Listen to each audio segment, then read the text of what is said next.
Good morning, friends, and good morning, honorable guests. It is an honor and a pleasure to deliver the presentation that is forthcoming within the framework of the International Maritime and Transport Law course, which has now become a great event in the maritime academic year, particularly for academics of Europe and I think even beyond. And of course, a great privilege to be speaking in honor of Professor Tacic.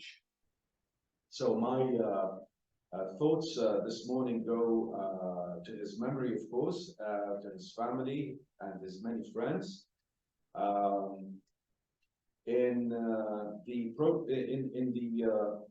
context of his great interest in collisions and collision law, I have thought of just drawing some perspectives on the history of the Collision Convention of 1910.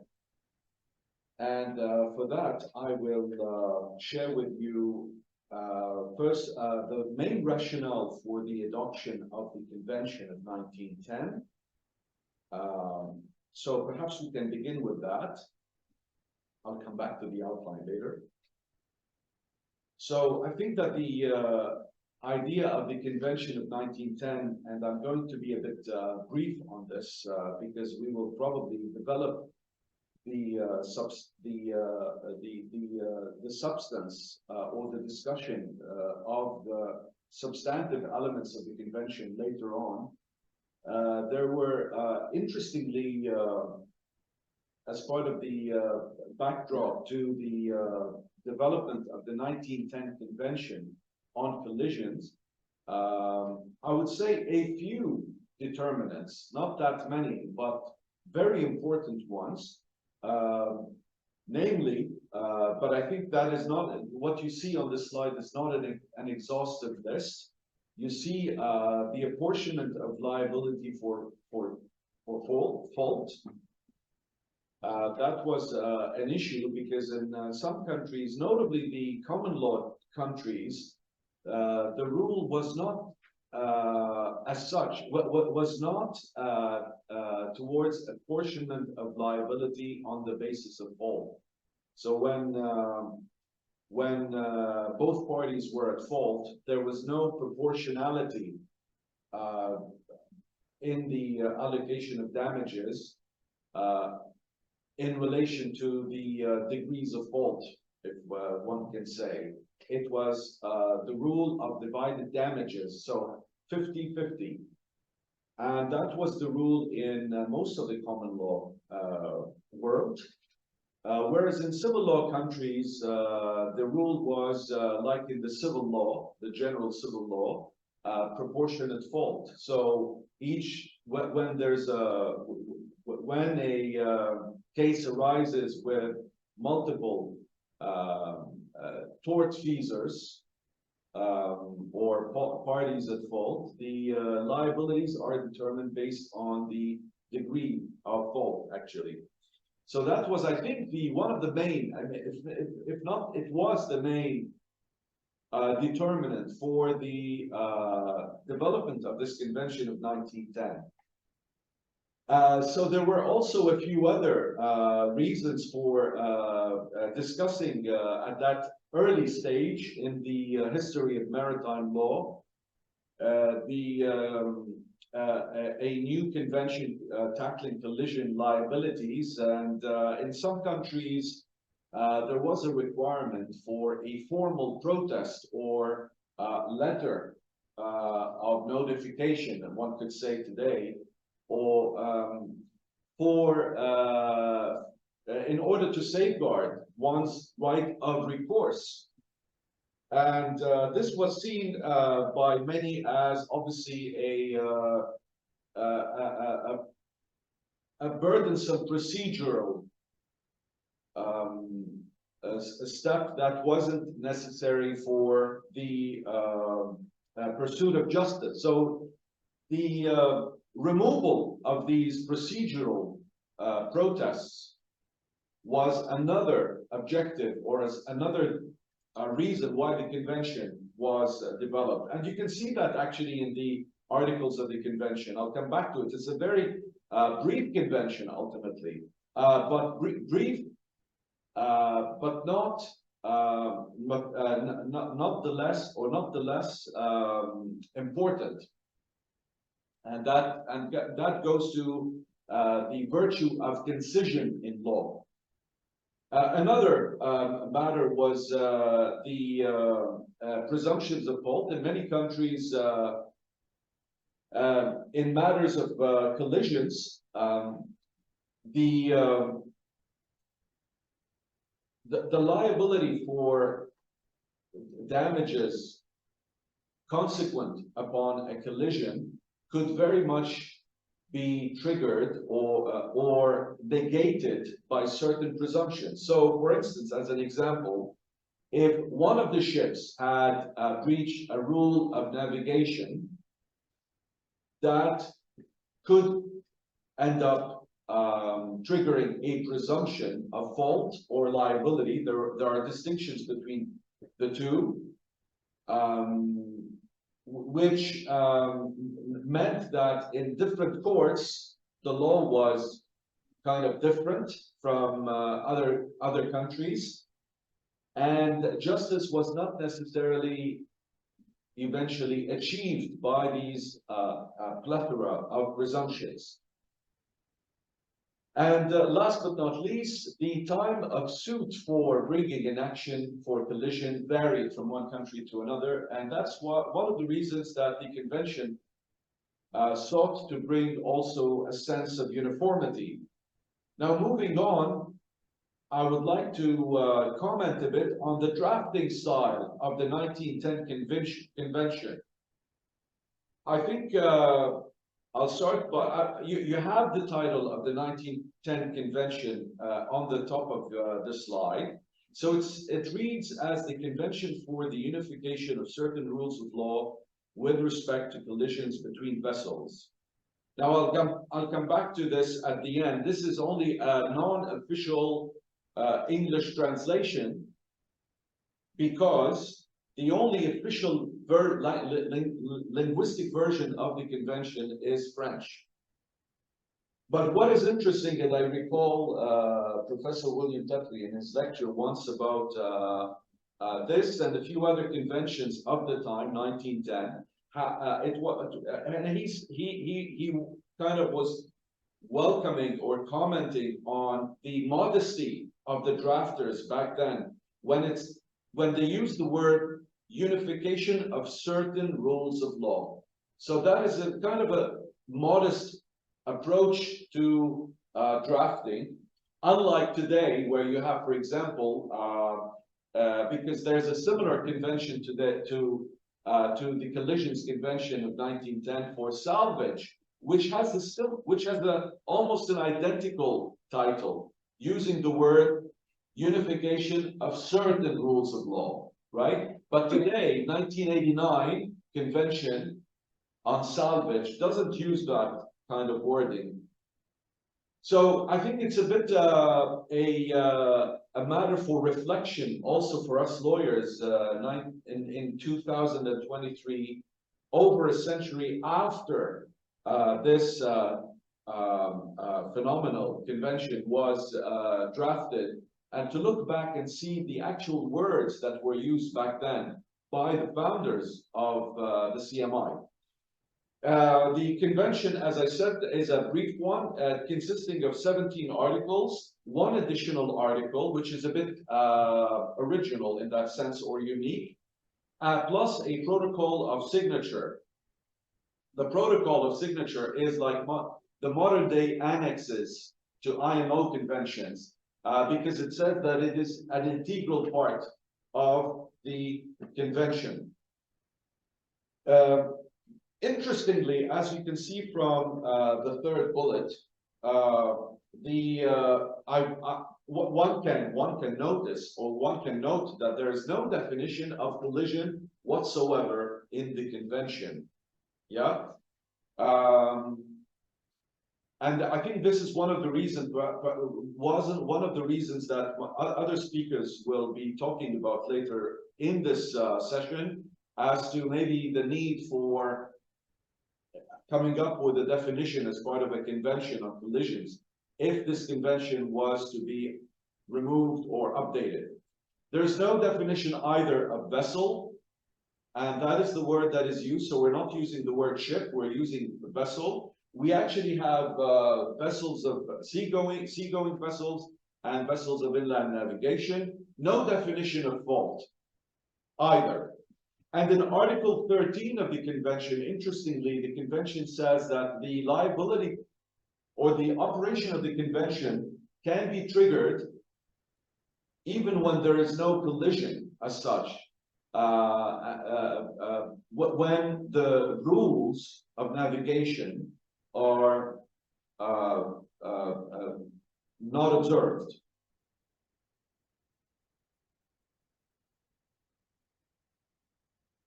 Now, I will, as I said, I will try to skip a bit the discussion of the substantive provisions, because I think we will have several presentations focusing on different aspects of the collision rules that are contained in the convention. I will, however, say that what you had seen earlier as the determinants or the rationale for the adoption of the convention pretty much constitutes the core of the substance of the convention. So if I just step back for a moment.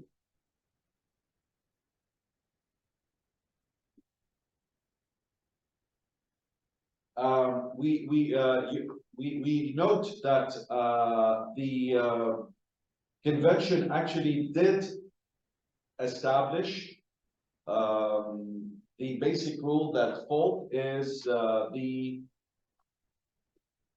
measure of liability. So when you have a collision, the basis for liability is going to be fault, and that there is no rule such as divided damages or the division by half. That is one of the main substantive provisions of the convention. There is also the abolition of any requirements for protests or procedural letters or notifications regarding action for suit. All presumptions are abolished as part of the convention, and a time suit is unified in the convention also, a short one. Now, as part of the scope of application of the convention is concerned, as I stated earlier, the types of vessels, what are the types of vessels for which the convention will apply? It says collisions between seagoing vessels or between seagoing vessels and vessels of inland navigation. So presumably, a collision between vessels of inland navigation will not trigger the application of the convention. There is no indication of any place or region or locale for the triggering of the convention, which is interesting also. So it's any collision on any waters, in other words. What matters is that there's a seagoing vessel with a vessel of inland navigation, or two seagoing vessels that are brought into a collision. The nationality does have an impact, by and large, in Article 12 of the Convention. It is stated that the Convention applies when all the interested parties are belong belong to the convention. And that includes the vessels as such. The convention includes the standard provision regarding immunity of warships and government vessels engaged on public service. Now, as far as the final provisions of the convention are concerned, it is noted that the convention is open to accession and that the depository is the Belgian government. Now, what I want to just conclude this slide with is that it is noted that the language used in the convention is quite direct. It is also brief, and that perhaps is reflected of the drafting style at the time, perhaps more so of the French legal drafting methods, as I said, because the original and the only authentic language of the convention is French. Now, perhaps a few points about the progression of the convention within CMI. So we recall that the CMI was founded in 1897. This convention came about in 1910. So it was actually the first convention to be adopted by the CMI, some 13 years after the creation of the CMI. And as I stated earlier, it came through side by side. Basically, it was adopted on the same day, simultaneously with the other convention regarding salvage and assistance at sea. The two topics are of course related, but I think we can say that this is one of the one of the earliest conventions of maritime law, whether law of the sea or maritime law. Maybe some of you have some thoughts on that. I would venture to say it's one of the very early, one of the earliest conventions. Of course, there may have been some instruments in the 1800s regarding signals at sea, the use of signals at sea, lighthouses. But in any case, it's definitely the first CMI convention and one of the very earliest maritime law conventions that was open to accession as such. Now, the origins, and all of this is to be found in the great collection of the travaux préparatoires that was prepared by the late Francesco Berlingeri. The origins of the convention go back to 1885. So you can see the sequence that Professor Berlingeri actually related in his book. You see Antwerp, Lausanne, Genoa, Brussels, Antwerp, London, Hamburg. Okay, so what we note is that at the first CMI conference of 1899, so 2 years after the adoption of, after the adoption of the statutes of the CMI, so the collision convention was on the agenda of the conference, and short remark. I don't want to interrupt speakers, but yeah, just to say, it's not the Francesco Berlingeri who we all met, but his predecessor. It's a dynasty of Berlingeris. So I think Francesco was born in the 20s, and the Francesco who worked on the The whole repertoire, I think, was his grandfather. So it was Francesco and Giorgio, and Francesco and Giorgio. So it's like 5 generations of Berengeres actively working at the CMI. So sorry to interrupt. No problem. That's good. So are we going to meet then? We're going to see Giorgio. Giorgio is not coming, but he was here, Yeah. if you remember. Yes, yes. Yeah, thank you for that, Igor. Yeah, it's good to see that there are families. In fact, there are people associated with this particular convention. The early Belgian lawyers of the CMI, like there are 2 Franks. Louis Frank, who unfortunately committed suicide. He was also involved in the development of this convention. I mentioned that not because it's it's a curious and sad anecdote, but because I couldn't find information surrounding the other sort of fathers of this convention, which, as I said, progressed over many years throughout that period. So what happened, I think, in Hamburg, 1902, a recommendation was made that some government should take up the convening of a diplomatic conference, and this was done by Belgium. Belgium basically convened the diplomatic conference to that effect. And interestingly, the conference took a few years to bring its objective to fruition.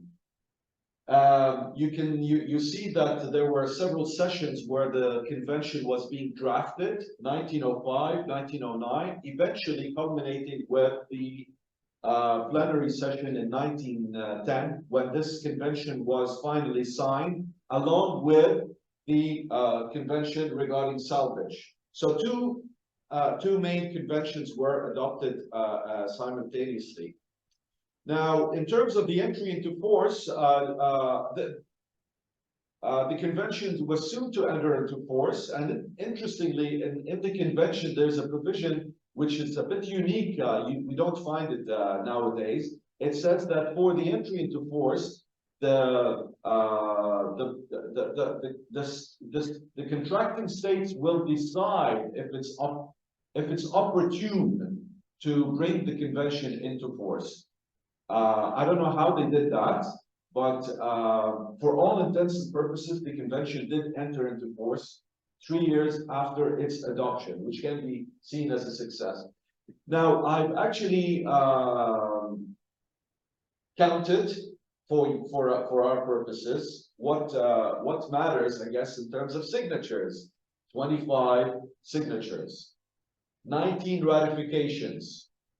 Normally, if you recall our principles of international law, ratification is when a state, having signed the convention, decides to approve it formally, express its consent to be bound. Accessions are usually for those states that wish to consent to be bound by the convention, but that did not sign the convention. So 19 plus 20, that gives us around 40 states.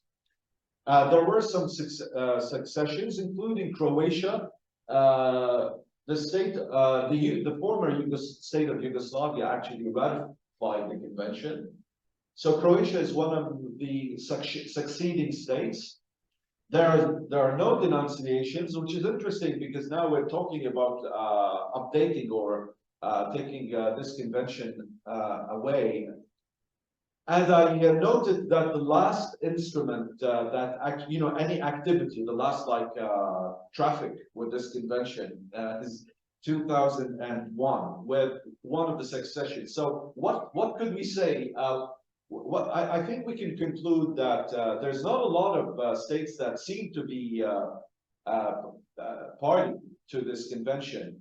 That doesn't mean that it's not a successful convention, because, and I've emphasized this in my conclusion, for all intents and purposes, the rules of the convention have been widely reflected in either maritime law, statutes of maritime law, notwithstanding the non-ratification or the non-accession of the convention. That's one, I think, consideration to be had in mind. I would also say that I mean, it's a bit unfortunate, of course, that there are not more states that are party to this convention, and that goes for any convention. But is it because of the more sort of relaxed, if I can say so, approach of the Belgian government, as opposed to IMO, for instance? IMO as a depository is more active in promoting the ratification of its convention. Should it be also the responsibility of the CMI, perhaps, over the years? I'm sure that the CMI has not wasted or has not spared any effort to promote its conventions. But it does sound, of course, it does appear as a kind of an antiquated. It's such an old instrument that maybe the CMI would feel awkward in promoting its ratification. So for all intents and purposes, one can, and I think I call on the other speakers to confirm this or maybe to substantiate this element. It's still the corpus of rules of the convention has actually found its way into national law in many places. Just to situate the Collision Convention of 1910 with other major international instruments or conventions. Of course, it's very unique as a convention because it tackles the rules on liability, okay, like apportionment of liability when you have a collision. And a few other things I mentioned. So these other conventions do not really overlap with the convention, but they are, of course, related, or they are very relevant to the aims of it, beginning with the two 1952 CMI conventions regarding civil and penal jurisdiction when it comes to collision. So I think these perhaps complemented the convention of 1910. And of course, the major collision rules, the rules of the road of 1972, what we call code regs, which is an IMO convention that establishes what rules navigators should actually follow. Yeah, and that was again, it's not in the core of the 1910 collision convention, but it's definitely a related instrument because liability, if liability is to be based on fault, so fault will have to be somehow judged on the basis of the rules of navigation. And I think we see that the list ends with the United Nations Convention on, or the Conventions on the Law of the Sea. Why I say that? It's because in pretty much all of these conventions, like in the Collision Convention of 1910, there are also rules about rescue and the duty to render assistance following a collision. And this is one of the very fundamental obligations of the law of collisions, that the master of a colliding vessel has the duty to render assistance to not just the persons on board the other vessel that they collided with, but also to the vessel itself, which is a bit of a unique rule in salvage law or safety, or the rules of regarding assistance. There is no absolute rule. There is actually no duty to go to the rescue of vessels. There's a duty to render assistance to persons in danger at sea. The only exception we have in the law of the sea concerns collisions where I said the duty of the master actually extends not just to the persons but also to the vessel that was involved in the vessels that were involved in the collision. And in terms of my conclusion, I would want to perhaps emphasize that the document, the Collision Convention 1910, not surprisingly, a very European also document with quite a bit of US intervention. I mean, at the time, my other country of nationality, Canada, was still a dominion of of Great Britain, so it wasn't very much involved. But we actually do see, and we do see obviously a very strong European connotation there. So I mean, today what you have in the discussion of international maritime conventions, you have a more global approach to it, right? Like even we saw it in the Beijing Convention, which actually bears the name of a non-European. Not that I have anything against that myself. I'm just passing on over it. But the US delegation was quite active actually in the development of this discussion. It's interesting, however, that all the people that worked on this draft for about 20 years, they are recognizable in, as I said, the book by Berlingeri documents that. I think that this convention of 1910 has withstood the test of time. Perhaps in addition to what I said earlier, that many of the rules of the convention are anyway transcribed in the national statutes or the national laws of many countries, and the common law world has actually signed up to the rules of the convention in terms of the abolition of the divided damages rule, the etc.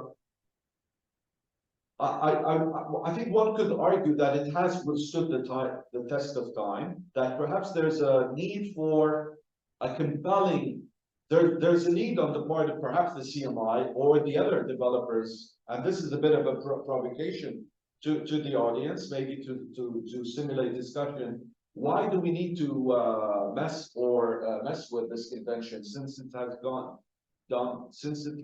so well over the time? It is a concise convention. It is brief. I mean, I was in attendance at the CMI colloquium of Montreal last summer. Was it? Spring. Oh, last spring, yeah. And I